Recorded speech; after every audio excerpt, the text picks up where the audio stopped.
pink-haired Greek monster who turns people to stone with a single glance? Well, she may just be a myth, but there is an area so deadly that it could actually turn you to stone. The infamous Lake Natron.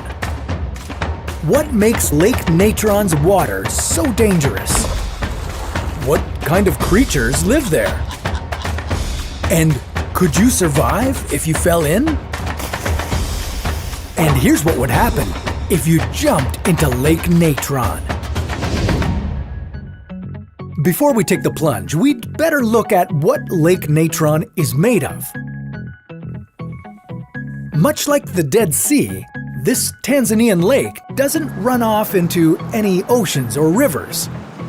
This allows it to soak up all that salty desert rain.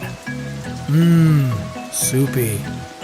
Yet, what makes it especially lethal is its close proximity to the active volcano Oldoinho Lengai. The volcano spews a rare kind of lava, rich in sodium and potassium carbonate, called natrocarbonatite, or natron for short. Releasing into the water, this mix of sodium carbonate and sodium bicarbonate were key ingredients once used in Egyptian mummification, creating the perfect preservative in lake form. The whole chemical composition is extremely alkaline, with pH levels of 10.5, close to that of ammonia. This gives the lake its rosy hue. Any birds who happen to take a dive and don't make it out become calcified in a hardened stone-like husk. Talk about killing two birds with one stone.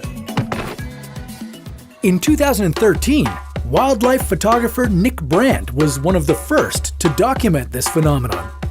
He discovered several stone birds and other unlucky animals in the dry season when the water had receded. He theorized that since the lake is so mirror-like and reflective, the birds must have flown right into it, as if it was a big glass door. But despite so many birds dying in Lake Natron, there is a particular species flourishing. Turns out, the lake's toxic waters provide a safe haven from predators, making it perfect flamingo flocking grounds. So, if flamingos can handle it, couldn't we? Well, it's not that simple, unfortunately. Flamingos thrive in salty lakes because of their tough skin and scaly legs, which prevent burns. They can drink the fresh water from nearby springs or geysers at the edges of the lake, and if they're desperate enough, they can even filter salt water with special glands in their nasal cavities. And to top it all off, their strong stomachs allow them to feed on the toxic algae found throughout the lake. This makes Lake Natron the perfect spot to raise and protect their young. So let's say we tried to live like a flamingo and decided to take a dip. Well, depending on the time of year, the water can be up to 60 degrees, which is hot enough to cause third-degree burns in 5 seconds or less. Also, I wouldn't plan on doing any fancy dives or cannonballs, as its shallowness is also chock full of sharp, salty structures. You wouldn't be turned to stone instantly, but if you happened to drown and stay submerged, your entire body would harden and be preserved. If people found you hundreds of years later, you might still have your hair and organs intact. Yeah, still looking spiffy after all those years. Like mummification, natron's super high alkalinity stops the decomposition process. Thankfully, this means you'd be safe from vultures or any other hungry scavengers looking for a snack. If you waded into the lake at a time when the water temperature was lower, it could feel more like a hot tub.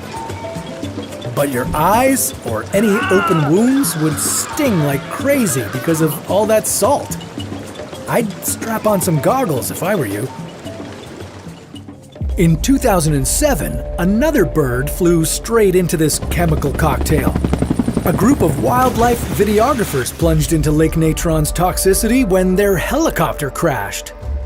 The pilot suffered a broken leg and another passenger had a broken hip. Incredibly, one of the passengers managed to struggle to shore and alerted some of the Maasai tribespeople nearby. They quickly built stretchers and carried the injured to land in the nick of time. Even though you could survive Lake Natron's waters, I'd stick to a swimming pool if I were you.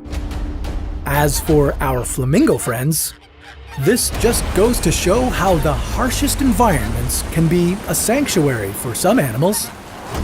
But if you're craving something even more extreme, how about surviving a limnic eruption on your next swim?